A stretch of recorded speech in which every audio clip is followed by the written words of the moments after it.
L'Éternel est attentif à nos cris. C'est l'assurance que nous, chrétiens combattants, avons eue ce dimanche lors du culte d'adoration dans nos différents sièges à travers le monde. Mesdames et messieurs, bien-aimés dans le Seigneur Jésus-Christ, shalom, merci de votre irréfutable fidélité à ce programme commentaire de l'adoration, une émission qui permet de passer au peigne fin le culte d'adoration au sein du ministère chrétien du combat spirituel. Pour cet autre numéro, nous mettons le cap au siège de la Renaissance de Bruxelles en Belgique, où séjourne le berger sentinelle depuis la justification irréversible de ce siège. Alors, 3 temps importants ont marqué le culte d'adoration de ce dimanche 21 septembre à Bruxelles.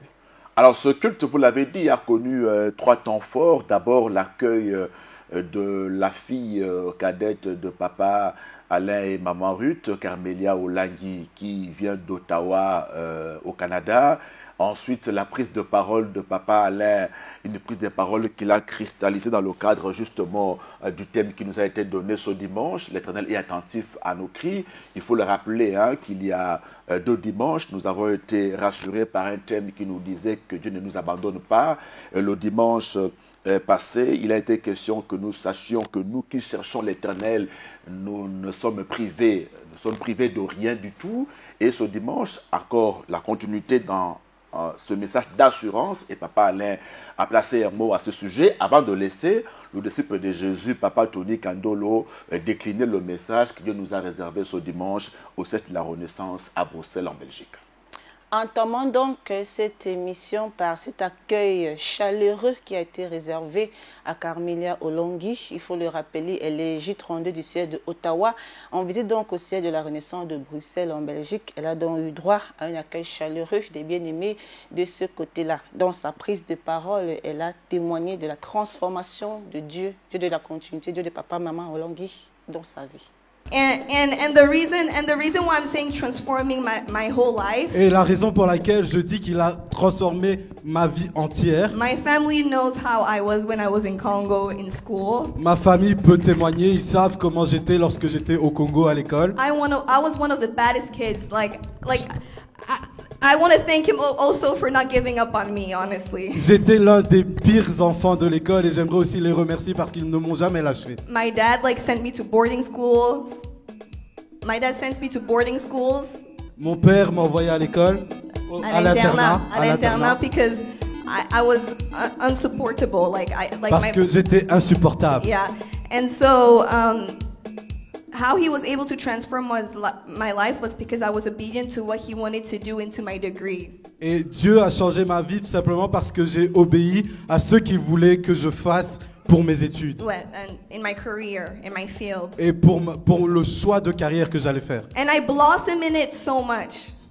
I blossom, Et j'ai murmuré. Non, blossom, Oui, j'ai murmuré. Okay, I blossom in my field. Everywhere I go, let it be work, let it be people that I meet. Everybody just says, Carmelia, you're so special. There's something specific about you that we don't understand what it is. Mais partout où j'allais, les gens me disaient, Carmelia, lorsque l'on te voit, on voit qu'il y a quelque chose de spécial en toi, mais on ne sait pas dire ce que c'est. Même au travail, quand je pars au travail, chaque mois, depuis que je suis arrivée au Canada, chaque mois, je reçois des promotions dans mon travail. Chaque mois, every month. So every month, once they see me, promotions, they'll be like, Carmelia, you're so good at this. You're going to be handling this. You're going to be handling this. Donc chaque mois, lorsque l'on voit que j'ai des capacités, on augmente mes responsabilités. And so if it wasn't all of this, I don't want to say it's me because that's very vain. Et je ne peux pas dire que c'est moi. Yeah, but it's God, honestly. It's Mais God. c'est la grâce de Dieu. Et c'est le Dieu de la JCC. Et c'est le Dieu de la JCC. Le Dieu de la JCC a transformé ma vie. Donc JCC, accrochez-vous à ce Dieu ici. Maybe right now you're in a place in your life where you're like, I don't know what I want to do in my studies. Peut-être que à l'instant où je vous parle, vous êtes à une période de votre vie où vous ne savez pas ce que vous voulez faire de votre vie ou de vos études. Or sometimes you want to give up in your career or just in life in general. Ou certains peut-être veulent baisser les bras. Yeah, I just want to let you know that you need to be obedient to God and trust God in the process. J'aimerais juste nous conseiller non seulement d'être obéissants à Dieu, mais surtout d'avoir la foi dans le processus de Dieu dans notre vie. And be ready to hear God too. Et soyons prêts à entendre Dieu aussi. Yeah. because I was able to listen and to obedient to God, He's taken me places everywhere. So in order for me, that's the only advice I could give you guys. Et le seul conseil que je peux donner à la HCC, c'est d'être obéissant à Dieu et d'être capable de l'écouter, parce que c'est ce qui a fait qu'il puisse transformer ma vie.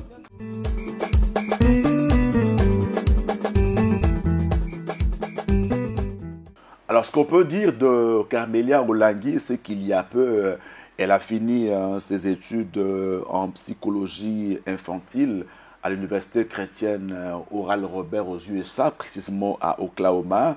Et depuis lors, donc, elle est rentrée à Ottawa, où elle travaille maintenant dans une école, et elle fait également sa maîtrise. Et donc Dieu l'a beaucoup transformée par rapport à son passé. Elle dit qu'elle était difficile, elle était, selon ses propres termes, insupportable à l'école tout comme à la maison. Mais lorsqu'elle a obéi à la voix de Dieu, qui l'a orientée notamment à s'inscrire à l'université chrétienne Oral Roberts, Dieu a entamé donc la transformation de sa vie.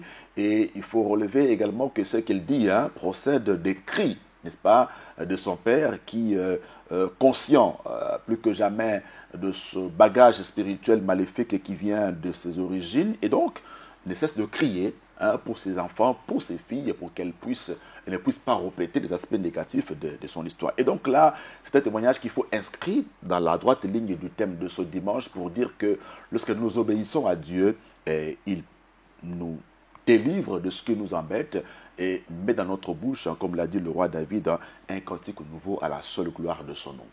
Les enfants sont une bénédiction pour les parents. Dieu a entendu les cris de papa Alain Gabriel Olangui et a transformé sa fille. D'ailleurs, il a pris la parole pour confirmer la transformation de sa fille. Alors, Carmélia Olangui poursuit par dire comment Dieu l'utilise puissamment dans l'école où elle est enseignante. Avant que je parte enseigner, souvent, comme l'année a commencé, ce mois ici, j'ai prié pour mes enfants. So, j'ai pris tous leurs noms parce qu'avant qu'on commence, on nous donne les noms de nos élèves. So, j'ai eu 14 enfants et j'ai prié pour chaque enfant avant que je rentre dans l'école. Parce que en tant que nous, les chrétiens, on doit faire les choses différemment de comment. Parce que Dieu peut tous nous utiliser. Même dans le fil de Samuel, où il est dans la politique, Dieu peut l'utiliser puissamment.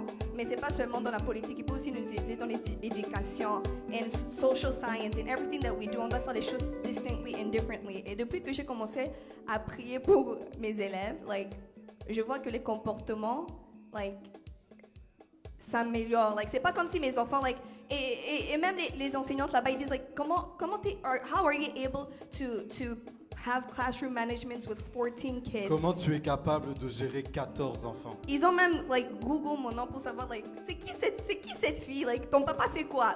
Ils sont partis même sur l'internet pour aller voir ton papa fait quoi, because you're so good at this, and I'm telling you, and they're on peut pas parler de Dieu là-bas, mais moi je suis très vocale. Si vous allez pas m'arrêter to let me express how I feel, but I tell them that moi c'est Dieu. Parce que même sur mon Instagram aussi, je mets aussi God and everything. Donc maintenant mon boss elle-même, elle est venue vers moi, elle m'a dit Carmélia, elle m'a appelé à côté pour me dire, tu sais que moi aussi je suis chrétienne. C'est un sujet que j'ai apporté au travail. Au travail ils parlaient pas de ça, mais quand je suis venue là-bas, we started talking about God.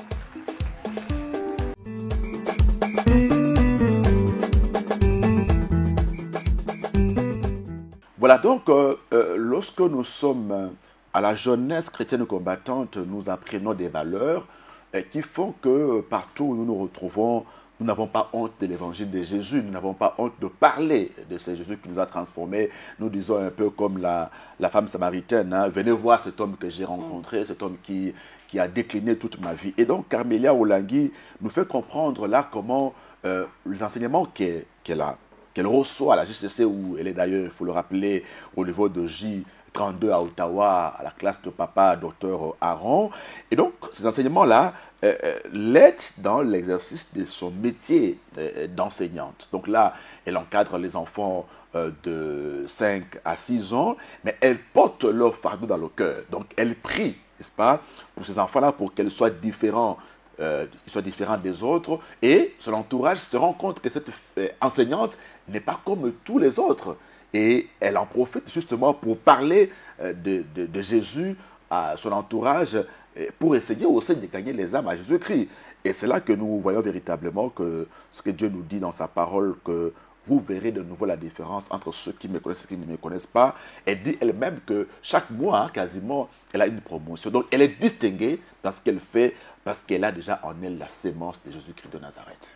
Instruis l'enfant dans les voies du Seigneur et lorsqu'il sera grand, il ne s'en détournera pas. Une interpellation comme ça aux parents, de ne jamais se fatiguer, de crier à l'Éternel, d'intercéder à la faveur de nos progénitures. L'Éternel qui a des oreilles pour entendre, entend le cri et y transforme. L'Éternel entend nos cris en son temps, parce que souvent nous avons besoin que Dieu agisse illico presto. Nous demandons et nous voulons qu'aussitôt après Dieu agisse. Non, Dieu a son temps. Voyez-vous comment il a laissé Carmélia Olangui comme ça s'évautrer dans la désobéissance, dans l'indiscipline jusqu'à cet âge ici. Donc Dieu lui-même a le timing qu'il faut, n'est-ce pas, qu'il ait le temps des circonstances. Il a le temps qu'il faut lui-même, qu'il a fixé. Et c'est là que lui-même opère le déclic du changement et ça devient manifeste comme c'est le cas avec la fille cadette de papa Alain Gabriel Olangui et de son épouse. Nous rendons grâce à l'Éternel pour sa transformation.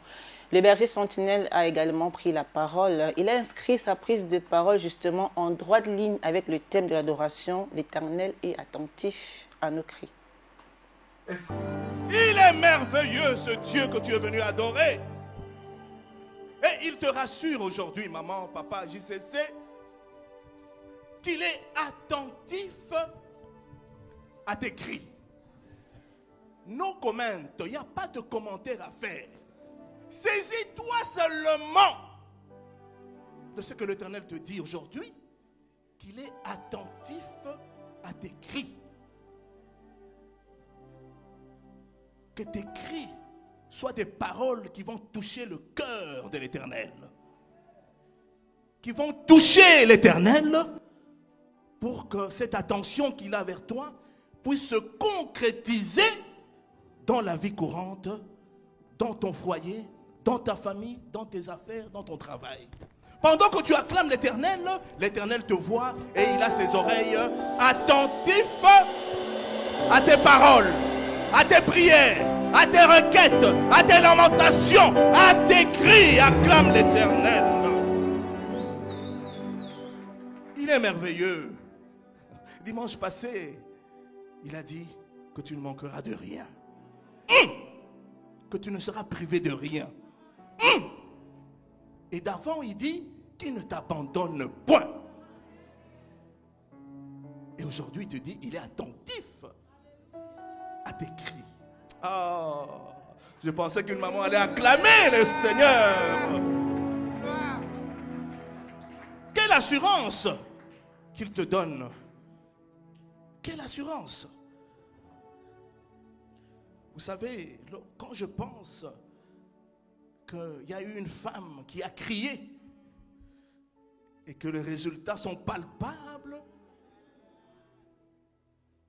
des fois j'en pleure. Elle a crié pour son foyer. Elle a crié pour son mariage. Mais Dieu est allé au-delà de ses cris. Ah, je pensais qu'une maman allait acclamer le Seigneur. L'Éternel est allé au-delà de ses cris. Et le résultat est là. Nous adorons ensemble avec Papa Yip et son épouse à Bruxelles.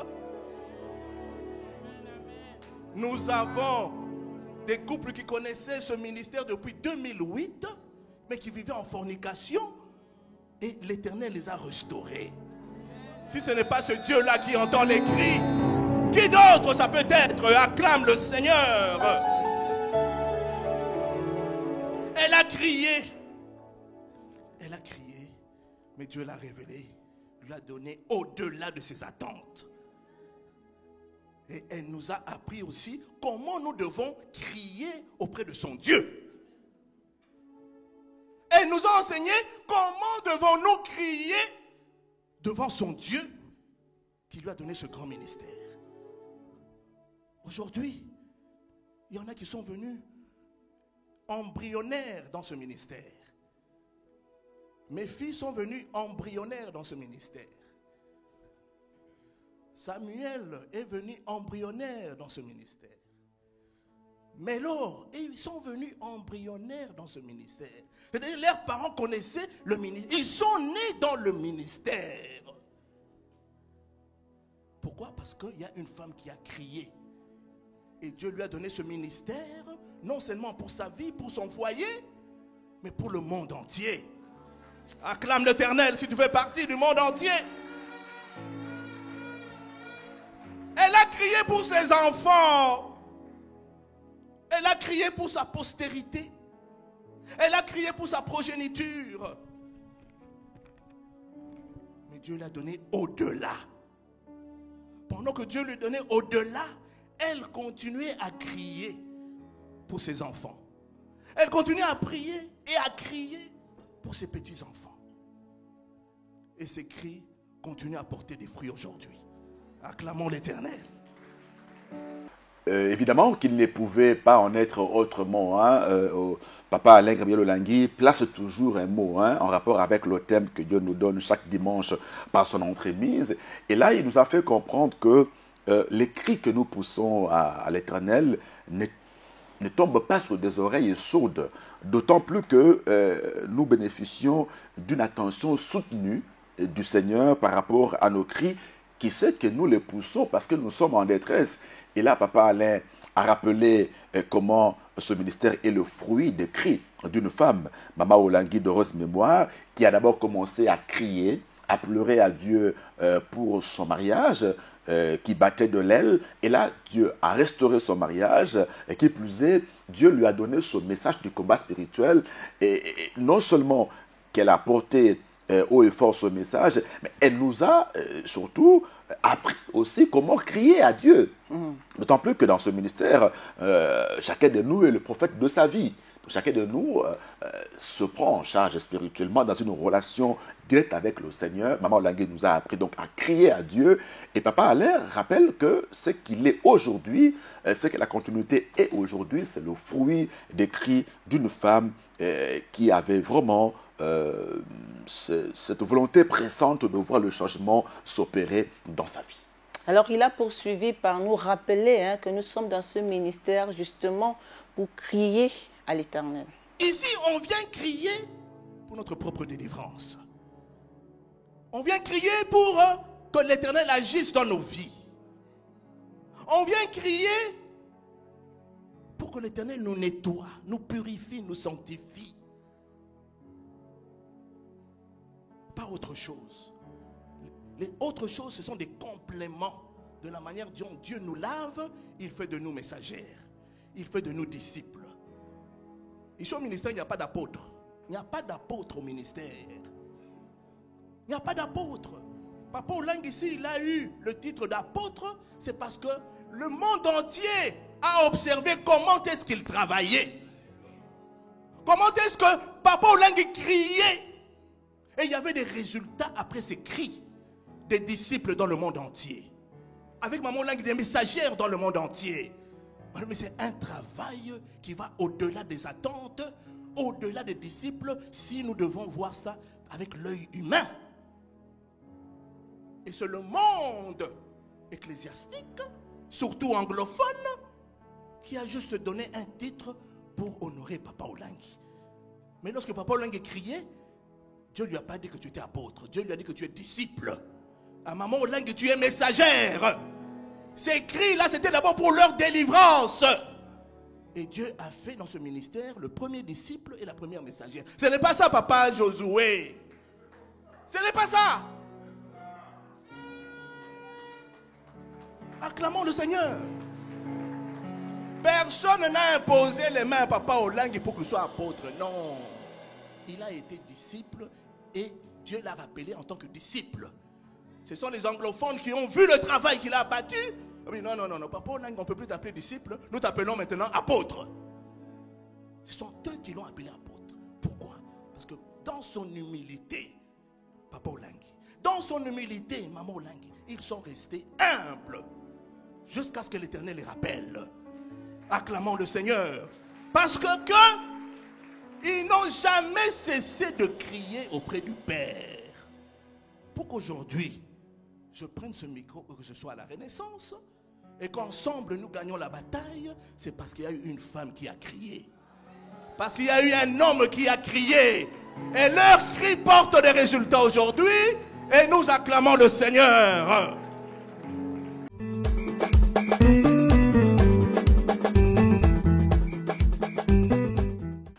évidemment, nous sommes dans ce ministère en tant que disciples et messagers de Jésus. Hein. Le parent nous le rappelait à temps et à contre-temps qu'ils ont été appelés pour former des disciples et des messagères. Eux-mêmes étaient disciples et messagères de premier degré. Alors là, Papa Alain remet les pendules à l'heure pour dire effectivement que dans ce ministère, il n'y a pas d'apôtre, hein. Il n'y a pas d'évangéliste, il n'y a pas de diacre, il n'y a pas de docteur comme tel, parce que la vision, c'est que nous sommes tous disciples au pied du Seigneur Jésus-Christ, messagères pour celles qui sont donc à la CFMC. Et il l'a illustré avec le cas de Papa Olangui, qui n'a pas cherché à devenir apôtre, hein, il faut le reconnaître, qui n'a pas orchestré de choses pour qu'il soit apôtre. Non, ce sont les pasteurs anglophones qui ont vu l'exercice avec panache de son ministère à travers le monde, l'impact, les rayonnements de leur œuvre missionnaire avec Maman Olangui, qui ont reconnu en lui, n'est-ce pas, la qualité d'apôtre. Et nous avons vu par la suite, n'est-ce pas, qu'il a véritablement mérité cette qualité d'apôtre. Ça n'a pas été une étiquette qu'on avait collée juste sur son personnage. Passons donc à autre chose à présent. Le message du jour, les bien-aimés du siège de la Renaissance de Bruxelles en Belgique ont davantage été bénis ce dimanche par le message qui leur a été délivré par le disciple de Jésus, Tony Kandolo, Gédéon du siège de Lausanne. Alors, Papa Tony Kandolo aussi, hein, c'est le fruit des cris, des cris de ses parents. Rappelons que Papa et Maman Kandolo étaient donc les responsables du ministère à Kindu. Kindu, nous sommes de la province du Maniema en RDC, c'est le 3e siège de la Fondation Olangui Osho qui a vu le jour au début des années 90. Nous sommes là pratiquement ou précisément en 93. Après Kinshasa et Brazzaville, c'est Kindu qui accueille en 3e lieu le message du combat. Et donc Papa et Maman Kandolo ont pris à bras le corps ce message. Ils ont véritablement œuvré pour que l'œuvre s'installe à Kindu. Ensuite, ils sont partis en Europe et là, ils étaient chefs de mission à Lausanne en Suisse.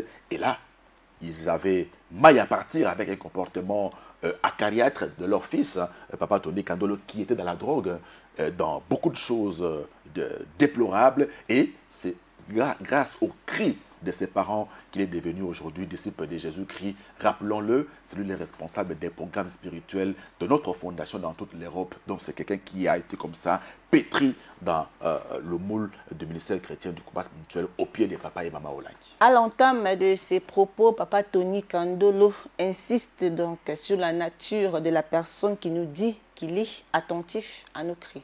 On n'a pas dit que c'est le président Macron, on n'a pas dit que c'est le roi des Belges qui est attentif. Dites Amen. Hein?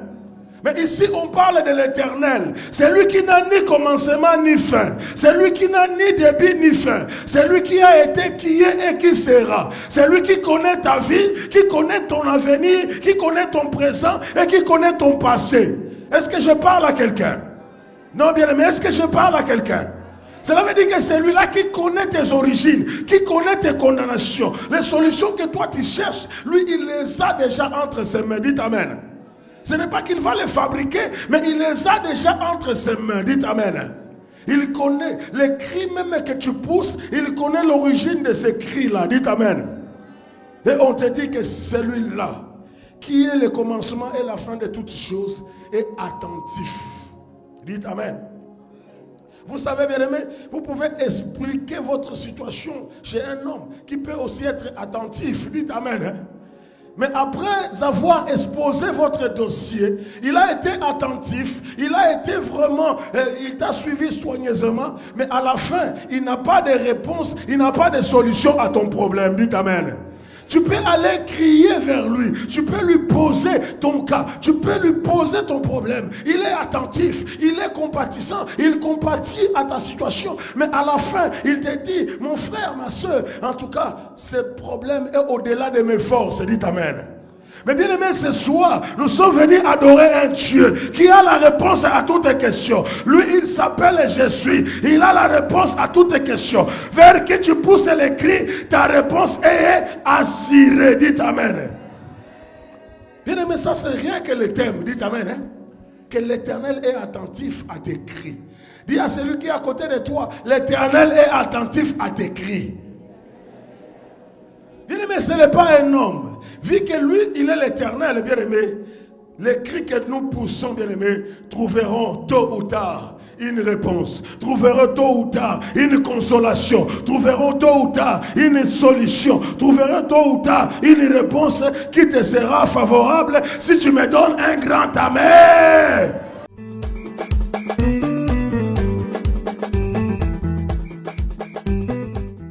Papa Tony Kandolo nous fait d'emblée comprendre que attention ne rime pas forcément avec action. Quelqu'un peut être attentif à votre demande ou à votre doléance et rester par la suite inactif parce qu'il ne peut rien faire pour vous, n'est-ce pas? Et là, ce n'est pas le cas avec notre Dieu et qui est à la fois attentif et prompt à nous venir en aide, à nous secourir, n'est-ce pas, dans tout ce que nous traversons comme situation de détresse. Donc, c'est l'assurance que nous avons. La personne vers qui nous crions, non seulement qu'elle nous écoute attentivement, mais aussi elle est capable, n'est-ce pas, de solutionner nos problèmes. Et c'est pour cela que nous ne crions pas avec désespoir. Nous crions avec assurance, sachant qu'il nous écoute. Et non seulement qu'il nous écoute, il a également les moyens de mettre fin à notre détresse. D'autant plus qu'il s'appelle Emmanuel, hein. Il est présent, il est avec nous, donc il connaît nos problèmes, il connaît nos difficultés, et lorsqu'on crie, il est là pour nous écouter. Alors l'homme de Dieu insiste donc sur le cri que nous poussons. Il s'agit de quel cri? Faut-il crier n'importe comment? Suivant. Vous allez voir, Papa Alain, quelqu'un qui vit dans la fausseté, quelqu'un qui vit dans les mensonges, quelqu'un qui vit dans l'hypocrisie, en train de crier à l'Éternel. Dites Amen. Hein? Bien-aimé, tu peux crier pendant 10 ans. Tu peux crier pendant 20 ans. Laisse-moi te rassurer que l'Éternel n'écoutera jamais ton cri. Parce que c'est le cri du juste que l'Éternel entend. Quand un juste crie, l'Éternel entend. Bien-aimé, ce que David est en train de dire ici, il est en train de te donner les conseils pour que tu cries dans de bonnes conditions. Dites Amen. Hein? Crier ne suffit pas. Dites Amen. Bien-aimé, moi j'ai toujours dit, c'est vraiment dans les enfants de Dieu que vous allez trouver quelqu'un qui est dans la fausseté, quelqu'un qui est dans les mensonges, réclamer la justice de Dieu. Dites Amen. Lui-même est conscient que je suis dans la fausseté, je suis dans les mensonges, mais il réclame la justice de Dieu. Mais de quelle justice s'agit-il? Dites Amen. Dites Amen. Parce que quand tu es en train de crier et que toi-même tu sais, parce que la Bible dit que Dieu sonde les reins et le cœur. Tu peux mentir, tu peux tromper les gens. Mais bien aimé, il y a deux personnes à qui tu ne peux jamais tromper. Dites Amen. Hein? Tu ne tromperas jamais Dieu et tu ne te tromperas jamais toi-même. Tu peux faire semblant devant les gens, mais quand tu te retrouves toi-même en face de toi-même, tu sais que la vie que je suis en train de défendre à l'extérieur ne me représente pas. Bien aimé, la Bible dit que quand un juste crie, la Bible, au début, au verset 15, on te donne des recommandations avant de commencer à crier. Dites Amen. Hein? Parce que Dieu sait que toi et moi, nous avons des problèmes. Toi et moi, nous avons des combats. Notre maman Rosie a témoigné ici. Elle dit que j'avais des problèmes, j'avais des combats. Je voyais ma maison en train de sombrer. Je voyais mon mariage en train d'être détruit. Je voyais mes enfants en train de sortir. Mais je savais que j'avais un. Dites Amen. Et ces problèmes-là nécessitent que je pousse un cri. Dites Amen. Mais avant de pousser un cri, bien aimé, il y a une préparation que nous devons observer avant de pousser un cri. J'entends quelqu'un dire préparation. Tu dois te préparer, bien aimé. Tu ne pousses pas les cris n'importe comment. Tu ne peux pas te lever seulement commencer à pousser les cris. Tu viens de tomber à l'impudicité, tu te lèves, oh Jésus, bien aimé. Dieu ne t'entend pas. Dites Amen. Parce que la Bible dit que la prière d'un pécheur est une abomination aux oreilles de l'Éternel. Dites Amen. Hein? Que quand tu pries dans cet état, c'est comme des cymbales, c'est comme des tonneaux qu'on est en train de faire du bruit. Dites Amen. Hein? Et l'Éternel ne t'entend hein? Pas. Dites Amen. Mais ici, David nous donne les éléments pour que nous puissions préparer notre cri. Dites Amen. Il dit, si vous voulez crier, première chose, il dit, vous devez éloigner-toi du mal et fais du bien. Dites amen. Hein? Bien aimé, il ne s'agit pas seulement de s'éloigner du mal. Dites amen. Hein? Tu peux t'éloigner du mal, mais tu ne fais pas le bien. Dites amen. Ici la Bible dit, éloigne-toi du mal et fais le bien. Dites amen. Et la Bible continue en disant, recherche et poursuis la paix. Dites amen. Hein? Tu dois rechercher la paix. La Bible dit que rechercher la paix et la sanctification sans laquelle personne ne verra Dieu. Pour la paix, Dieu parle de la recherche. Cela veut dire que tant que je n'ai pas trouvé, je ne m'arrêterai pas. Parce que chercher la paix, bien aimé, tu peux dire j'ai cherché, je n'ai pas trouvé. Dites amen.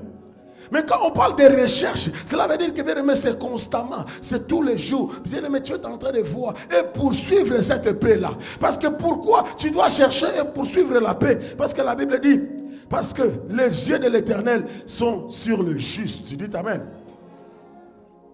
Parce que les cris que l'Éternel entend, les cris dont l'Éternel est attentif, c'est les cris d'un juste. Dites amen. Hein? Quand tu cries dans la justice, l'Éternel entend. Dites amen.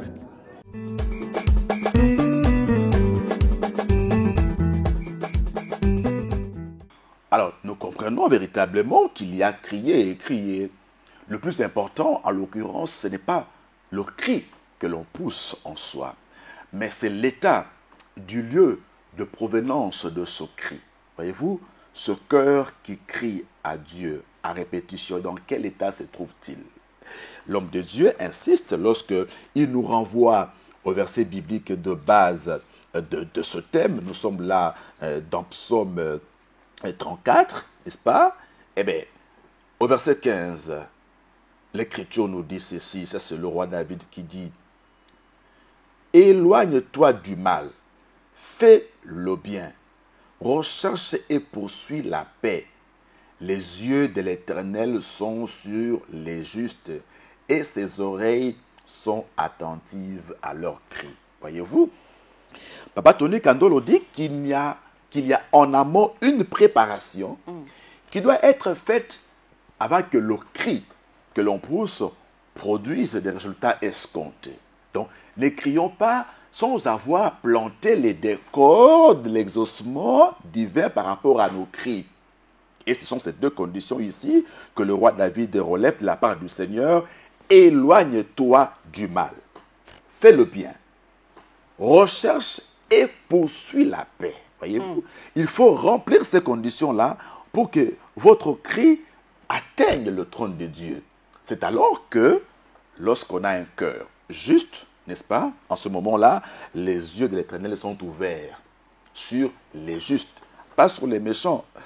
Parce que l'on peut mentir à son voisin, à sa voisine, mais on ne peut pas se mentir à soi-même, encore moins à Dieu. Chacun de nous connaît dans quel état il crie. Voyez-vous, ne crions pas pour le plaisir de crier ou pour que l'entourage voie que nous crions ou que nous savons crier. Crions parce que du fin fond de nos cœurs, nous avons la conviction que nous sommes justes et que notre cri va produire des résultats pour lesquels nous les poussons. L'enjeu ici réside au niveau de l'état de notre cœur. La Bible dit, garde ton cœur plus que tout, car de lui viennent les sources de la vie. Et nous avons la justification par la mort de Jésus à la croix qui nous a rendus justes. Voyez-vous? Alors, il faudra maintenant que nous travaillions de plus en plus pour consolider notre justification et que chaque fois que nous avons un problème, que nous crions à Dieu, sachant que nos cœurs sont passés par le mail de la repentance sincère. Alors l'homme de Dieu poursuit par dire que lui-même, il est le fruit des cris de ses parents. Parce qu'étant en Europe, il mène une vie de débauche. Mais parce qu'il a eu des parents qui ont pris à cœur son problème, ils ont crié à l'Éternel et Dieu a fait de lui son instrument utile pour sa gloire. Dieu entend nos cris lorsque nous les poussons de manière sincère. Nous le verrons avec le cas biblique qui nous a été donné ce dimanche. C'est pour nous dire quoi? C'est pour interpeller en fait les parents que nous sommes quant à notre responsabilité de prendre à bras le corps la délivrance de nos enfants. Voyez-vous, nous crions à Dieu pour nos enfants et nous laissons Dieu agir en son temps. Et eux aussi, quand ils vont grandir, ils feront la même chose pour ses enfants. Nous l'avons vu avec papa Alain Gabriel Olagui. Ses parents ont crié, ont pleuré pour lui. Lui, aujourd'hui, est en train de crier, de pleurer pour ses enfants. Voyez-vous, c'est cela, en fait, la continuité de ce processus-là de délivrance que nous voulons. Et Papa Tony Kandolo, aujourd'hui, c'est quelqu'un que Dieu a véritablement transformé dans ce ministère. Il ne fume plus du chanvre, il n'est plus impudique. C'est un homme qui a une famille que Dieu a véritablement bénie. C'est un modèle aujourd'hui pour la GCC dans toute l'Europe, notamment. Il est respecté par tous, de par le parcours qu'il a suivi dans ce ministère. Et aujourd'hui, c'est véritablement une référence pour notre jeunesse. Voilà pourquoi d'ailleurs, il a en charge le programme spirituel dans notre ministère en Europe. Ce n'est pas donné à tout le monde. Ensuite, l'homme de Dieu est rentré sur le cas biblique des enfants d'Israël sous le règne de Samuel. Nous sommes là dans 1 Samuel 7, où nous voyons les enfants d'Israël confrontés à une attaque des Philistins. Dieu merci, cette attaque intervient lorsqu'ils ramènent leur cœur à l'Éternel. La grande qualité d'un combattant, c'est la discipline. Je dis et je me répète, une grande qualité d'un combattant, c'est la discipline. Dites Amen. Bien aimé, moi, j'ai eu cette grâce de grandir dans le Seigneur avec une discipline. Dites Amen. Aujourd'hui, beaucoup de chrétiens combattants ont perdu cette discipline. Dites Amen. Hein? Quand un chef parle, quand un général parle, un soldat n'a pas le temps de réfléchir. Dites Amen. À vos ordres. Dites Amen. Hein? Il s'exécute. Parce qu'il sait que son chef qui est devant, qui donne les instructions, il connaît la stratégie, il a sondé la profondeur de Dieu. Dites Amen. Et pour nous, ces messages, bien aimé, cette partie s'apparente à des instructions que Dieu est en train de nous donner. Dites Amen.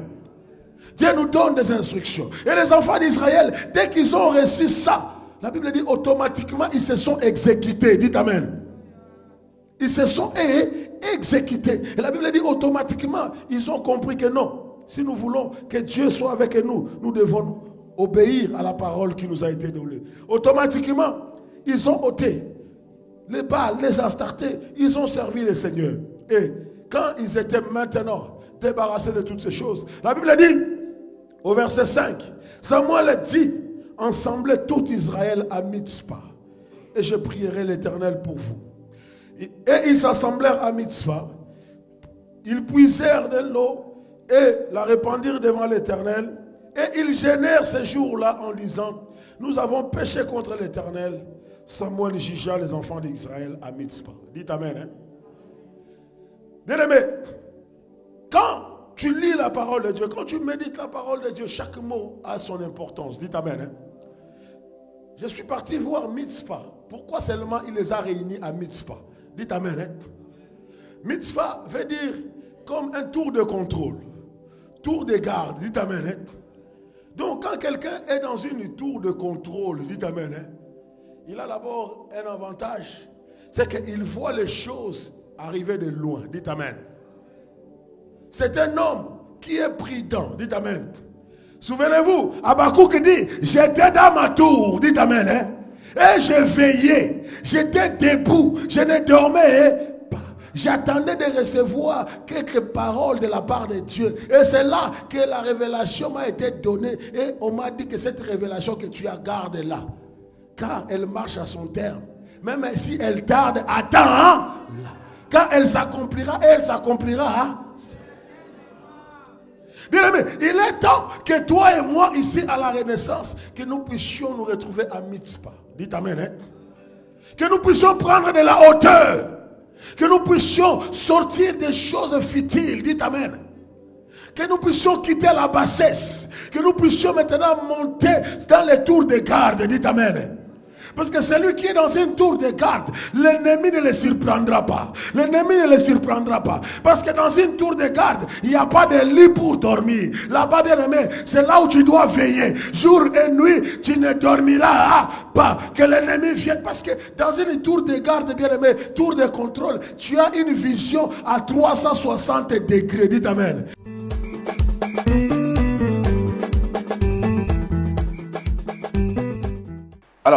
le contexte biblique est celui de retour de l'arche de l'Éternel en Israël après avoir passé 7 mois chez les Philistins. Et donc le moment des amours, hein, s'il faut l'appeler ainsi, est donc arrivé.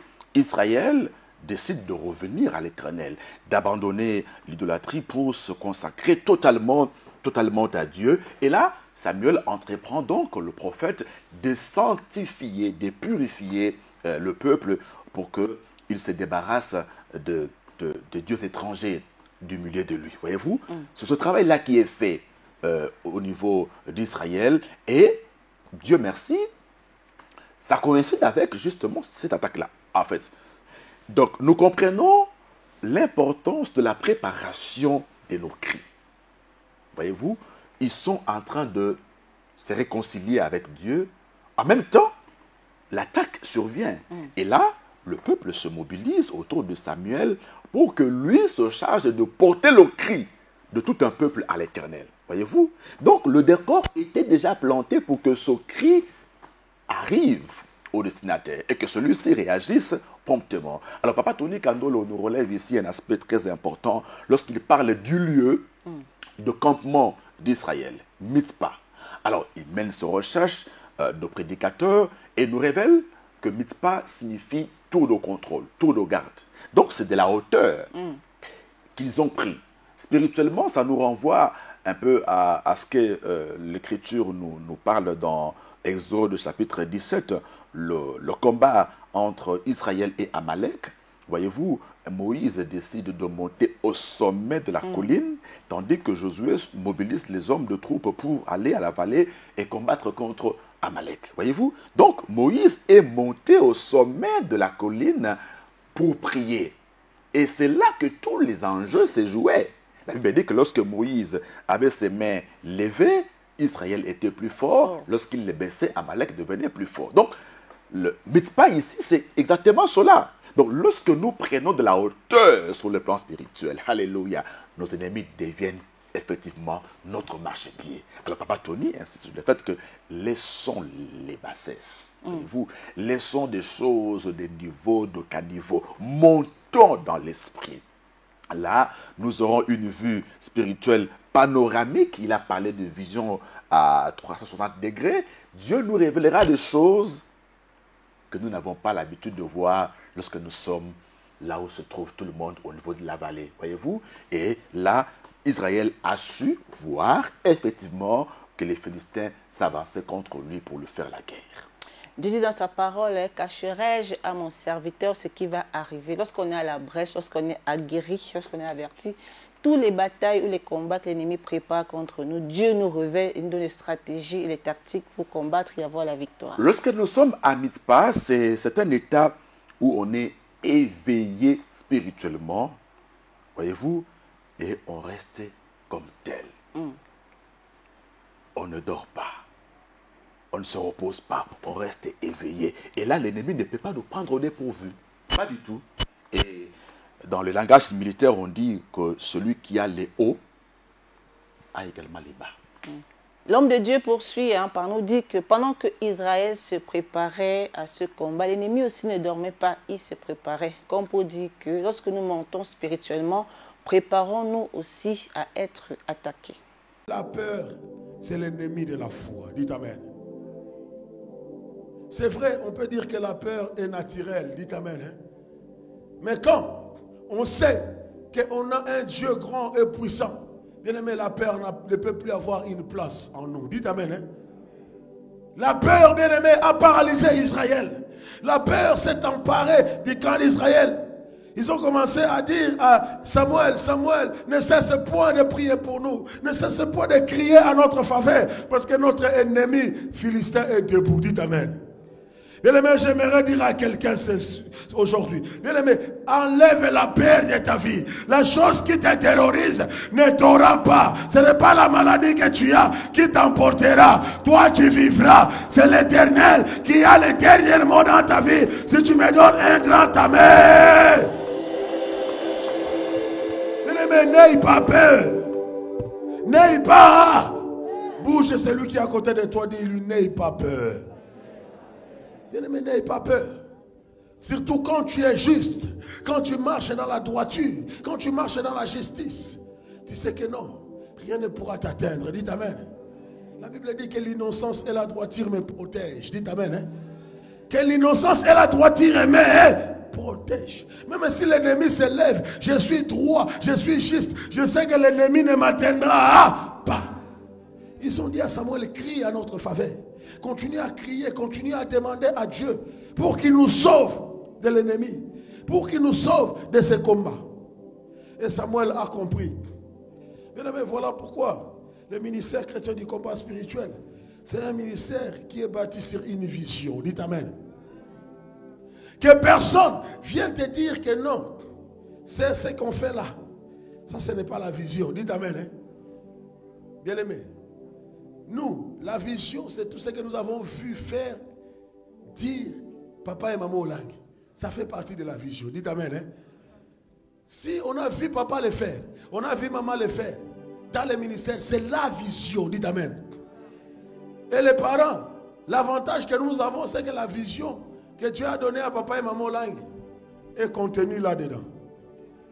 Cette vision est là-dedans. Il n'y a rien de la vision qui est en dehors de la parole. Il n'y a rien de la vision qui est en dehors de la parole.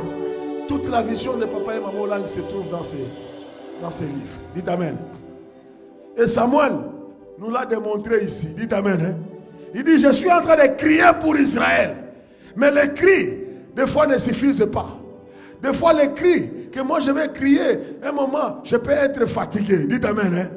Mais il y a quelque chose qui peut continuer à crier davantage. Même quand moi, ma voix s'arrête, c'est le sacrifice. Dites Amen. Hein?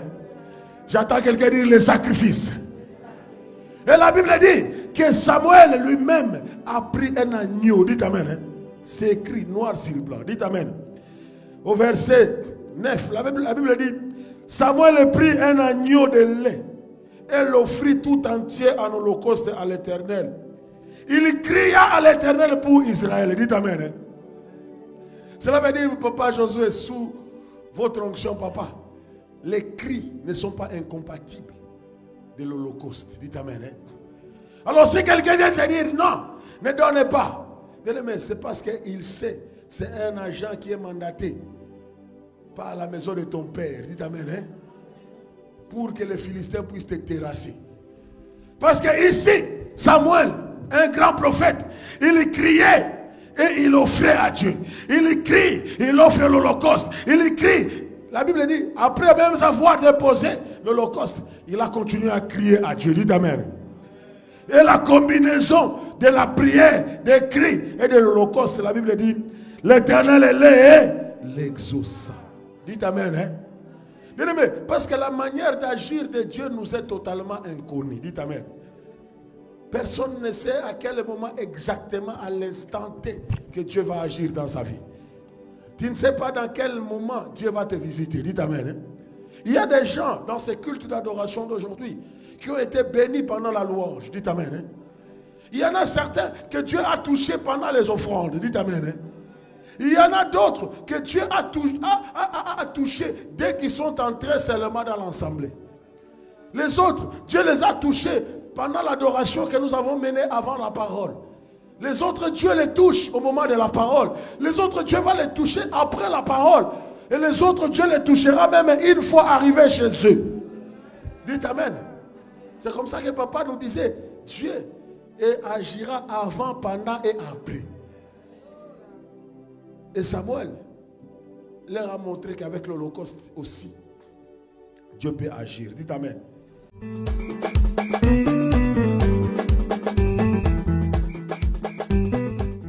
1 Samuel chapitre 7 au verset 7, la Bible dit, les Philistins apprirent que les enfants d'Israël s'étaient assemblés à Mitzpah et les princes des Philistins montèrent contre Israël. Voyez-vous? Donc, dès qu'ils ont appris qu'ils sont à Mitzpah, ils ont décidé de s'assembler et de leur faire la guerre. Et on parle des princes. Ce ne sont pas de soldats de bas niveau. Hein? Des princes donc suffisamment formés, aguerris. Voyez-vous? Donc plus vous prenez de la hauteur sur le plan spirituel, plus l'ennemi vous envoie des personnes pour vous attaquer qui ont un certain niveau spirituel élevé, en termes de nuisance, hein, capacité de nuisance beaucoup plus élevée. Parce que là, le diable sait que, au grand mot, comme qui dirait, les grands remèdes. Alors, cela ne doit pas pour autant nous décourager. Donc, montons. Hein, le diable va également essayer de réajuster son niveau d'attaque, mais nous sommes plus que vainqueurs par celui qui nous a aimés. Voyez-vous? Alors là, Papa Tony Kandolo nous parle d'une combinaison que je qualifierais de gagnante. Combinaison gagnante entre le cri et l'Holocauste. Israël demande à Samuel de porter le cri de toute la nation à Dieu en tant que prophète, parce que le peuple était apeuré lorsqu'il a appris que les Philistins s'avançaient contre Israël. Disons que sur le plan de rapport de force militaire, les Philistins étaient plus avancés qu'Israël à l'époque. Et donc là, Israël recourt à l'Éternel. Alors, le prophète crie à Dieu et Dieu l'exauce. Mais ce n'était pas suffisant pour Samuel. Il se serait arrêté au cri, n'est-ce pas? D'autant plus qu'il a déjà été exaucé. La Bible dit qu'il a offert à l'Éternel un sacrifice. Voyez-vous? Un holocauste. Donc, une combinaison gagnante. Cri et sacrifice. Le sacrifice, on peut l'analyser sous le prisme d'abord de l'œuvre que Jésus a accomplie pour nous à la croix. Voyez-vous? Nos cris, lorsqu'ils reposent sur le prix que Jésus a payé pour nous à la croix, provoque la victoire. Le sacrifice peut aussi être considéré comme ce que nous donnons à Dieu, n'est-ce pas? Comme acte d'amour, acte de foi, pour sceller l'assurance que nous avons, qu'il nous a véritablement exaucé. Et là, Dieu a fini par manifester sa gloire. Papa Tony Kandolo a dit par la suite comment Dieu a donné la victoire à son peuple. Cela veut dire au moment que lui, il était en train d'offrir l'Holocauste ici. Dites Amen. L'Holocauste est parti secouer le trône de grâce de Dieu. Même si Dieu voulait traiter ce dossier après, quand il a vu l'Holocauste monter, Dieu a dit non, ce genre de provocation ne peuvent pas me laisser insensible. Je dois me lever, je dois aller combattre maintenant. Je dois me lever et combattre maintenant. La Bible dit pendant que Samuel offrait l'Holocauste, les Philistins s'approchaient pour attaquer Israël. Dites Amen. Bien-aimés, voilà pourquoi il faut être constamment dans la présence de Dieu. Il faut se rassurer constamment de marcher avec Dieu. Dites Amen. Les Philistins sont tombés à un très mauvais moment. Dites Amen.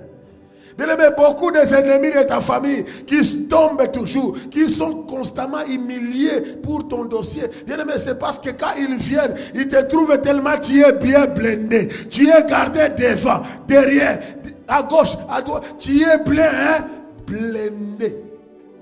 Dites Amen. Et la Bible dit, c'est le moment que les Philistins ils ont choisi. Il dit, on va aller les attaquer maintenant.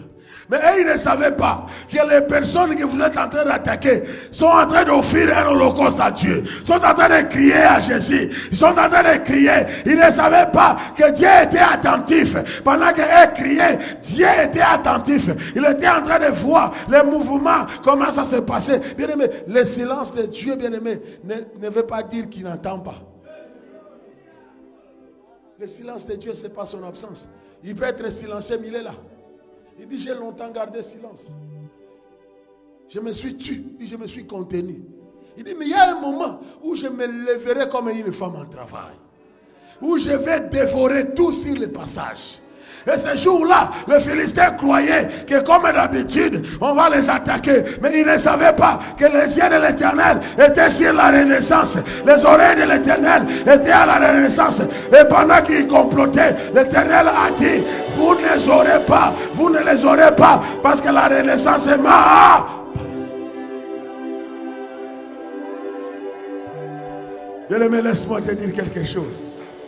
Dis à celui qui est à côté de toi, tu as choisi la bonne part. Bien-aimé, le fait seulement de te dire que non, moi je m'engage dans la renaissance, tu as déjà choisi la bonne part. Dites Amen. Bien-aimé, parce qu'il y a des protections que toi et moi nous sommes en train de bénéficier seulement parce que nous nous sommes engagés ici. Dites Amen. Hein? Il y a des combats que nous avons vaincus, l'ennemi, seulement parce qu'ils sont venus nous cacher ici. Dites amen. Hein? L'Éternel a dit, ah, ceux-là, ils sont partis entrer dans l'arche. En tout cas, là-bas, qu'il lui plaît, qu'il neige, ils ne seront pas atteints. Parce que seulement ils sont dans l'arche. Là-bas, ils sont protégés, ils sont dans l'alliance que je fais avec papa et maman Olangi. Bien aimé, la Bible dit que ces jours-là, quand les Philistins avançaient, la Bible dit, l'Éternel fit retentir en ces jours son tonnerre sur les Philistins. Bien aimé, j'entends quelqu'un crier tonnerre. Bien aimé, pendant que je prie, pendant que je lève ma main, que le tonnerre de l'Éternel s'empare de tes ennemis, que tout ce qui était venu contre toi dans cette culte d'adoration, que le tonnerre de l'Éternel le frappe au nom de...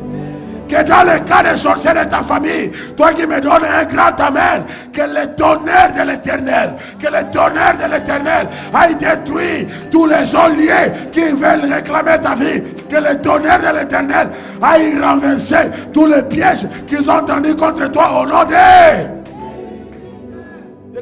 Le tonnerre de l'Éternel, dites amen. Et ce tonnerre-là, quand ça s'est levé, la Bible dit, et il est mis en déroute. Ils furent battus devant Israël. Dites amen. L'Éternel a élevé le tonnerre de l'Éternel s'est levé. Dites amen. Pendant que l'Éternel lève son tonnerre, la Bible dit, les enfants, les Philistins, furent mis en déroute. C'était la débandade. Bien aimé, le culte d'adoration d'aujourd'hui, tu vas adorer un Dieu qui met en déroute tes ennemis, qui met en déroute la maladie, qui met en déroute la condamnation. Toi qui donnes un grand amen, que tes ennemis soient en déroute au nom de... Bien aimé, c'est dimanche d'aujourd'hui, tu vas recevoir des nouvelles. Dites amen.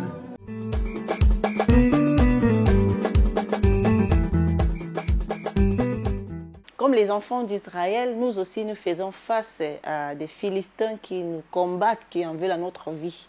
Mais l'assurance que nous avons, notre Dieu n'est pas indifférent.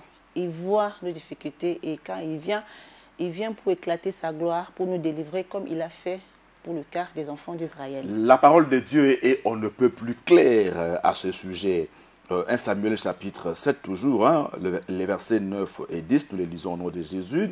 Samuel prit un agneau de lait et l'offrit tout entier en holocauste à l'Éternel. Il cria à l'Éternel pour Israël et l'Éternel l'exauça. Le verset 10. Pendant que Samuel offrait l'holocauste, les Philistins s'approchèrent pour attaquer Israël. L'Éternel fit retentir en ce jour son tonnerre sur les Philistins et les mit en déroute. Ils furent battus devant Israël. Alléluia. C'est merveilleux ce que notre Dieu est capable de faire. Voyez-vous, Papa Tony Kandolo parle du fait qu'ils sont arrivés à un mauvais moment. Il ne fallait pas qu'ils arrivent au moment où le cri du sacrifice montait. C'est très grave. Ils auraient dû attendre, n'est-ce pas? Mais ils sont venus à un moment où la gloire de Dieu était déjà descendue. Parce que là, il y a eu le cri du cœur qui a été poussé et le cri du sacrifice qui montait encore. La Bible nous parle d'un agneau de lait. Dans un contexte où le peuple s'était déjà purifié, sanctifié, repenti. Quoi de plus normal que ce Dieu intervienne avec promptitude? Voyez-vous? Donc, le diable se croit être très malin, mais notre Dieu est le maître de tout. Il pousse justement les Philistins à intervenir au mauvais moment. Pour Israël, mais au bon moment pour eux. Ils ont cru qu'ils allaient mettre Israël en déroute au niveau des Mitzpah. Dieu merci, le tonnerre de l'Éternel est descendu. Au même moment, voyez-vous? Donc, nos cris, nous ne les poussons pas en l'air. Ce ne sont pas des choses qui s'évaporent dans la nature. Non, nos cris arrivent au destinataire. Et le message de ce dimanche veut simplement nous faire comprendre que nous devons être sereins, confiants en celui à l'égard de qui nous poussons nos cris. Ce jour-là, quand Israël a véritablement vécu cette victoire, en battant à plate couture les Philistins, qu'ils redoutaient, souvenez-vous qu'ils ont eu peur, lorsqu'ils ont appris que les Philistins venaient, le tonnerre de Dieu avait déjà fait son travail. Et ce dimanche, nous avons été contents de savoir que Dieu a fait retentir son tonnerre dans le camp de tous les Philistins qui venaient en découdre avec nos vies. Et Israël a par la suite, n'est-ce pas, construit, érigé un autel disant Ebenezer. Jusqu'ici, Dieu nous a secourus. Autrement dit, jusqu'ici, Dieu a écouté nos cris. Il a répondu à nos cris. Souvenez-vous de ce que le roi David dit, que j'avais mis en l'Éternel mon espérance. Il s'est incliné vers moi. Il a écouté mes cris. Alléluia. Un message d'assurance pour les bien-aimés du siège de la Renaissance de Bruxelles en Belgique qui l'ont digéré dans une adoration profonde à l'Éternel qui entend leurs cris. Yesu kumama, Kolo Yesu, kumama, Yesu kumama, Ayona, Yesu kumama, Sanda Pugu, kumama, Ayonia Shoko, Yesu kumama, Bijimukulu, kumama, Kolo Yesu, Yesu kumama, Kuna Salinyoso, kumama, Kolinga Miso, Yesu kumama, Kalisi Mole Kuna, kumama, Alobina Kokwea, Yesu kumama, Kolo Yesu, kumama, Bebo Bali, Yesu kumama, Osinga na Loboko, kumama, Olobina Kolo, Yesu kumama, Nazamolongi, kumama, Nazamolongi, Yesu kumama, Nazamolongi, kumama, Nazamolongi, Yesu kumama, Yesolongi Sanga, kumama, Kokaki Koloka te, Yesu kumama, Yesobiki Sanga, Maladi Kokaki Kobika te, Yesu kumama, Yesokotelanga, kumama, Isika Basangela Kikaya, Yesu kumama, Tikana Tombole, kumama, Tikana Nejola, Yesu kumama, Yozanzambe, kumama, Sekwa Motema, Yesu kumama, Yesu Yone Kimya, kumama, Yone Esengolo, Yesu kumama, Yone Makasi, kumama, Yone Jela na Bobo, Yesu kumama, Yone Lipa na Bobo, kumama, Yone Nyonsora Bobo. Yesu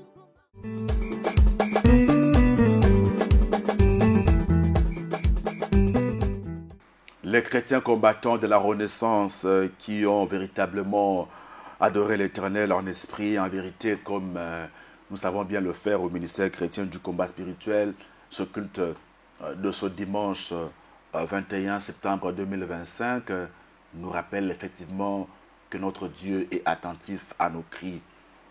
Restons à Mitzpah, voyez-vous, là où le cœur est dépouillé des œuvres des ténèbres, sanctifié, purifié dans la présence de Dieu. Et à Mitzpah, n'est-ce pas, le tonnerre de Dieu va être le partage de ceux qui en veulent à nos vies. Et quand nous les verrons foudroyés par le Dieu Tout-Puissant, nous pourrons alors dire qu'il est pour nous Ebenezer, celui qui nous a secourus jusqu'ici, qui continuera de nous secourir parce qu'il entend, il écoute nos cris. Nous avons longtemps crié à l'Éternel, mais ces cris se sont évaporés dans la nature parce que notre cœur n'était pas pur. Tout l'enjeu réside donc à l'état de notre cœur.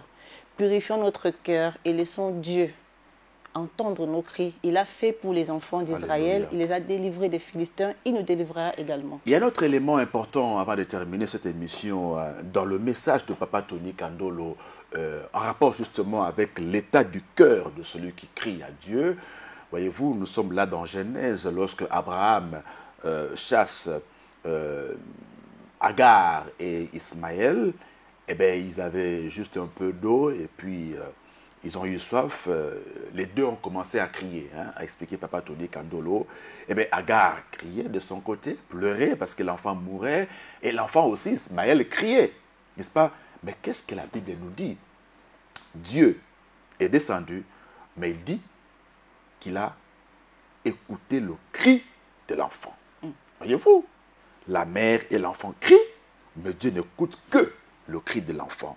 Cet enfant qui avait un cœur innocent, a dit Papa Tony Kandolo, à la différence d'Agar, n'est-ce pas, qui venait de commettre l'adultère avec Abraham. Voyez-vous, donc, c'est le cœur qui doit nous préoccuper par-dessus tout.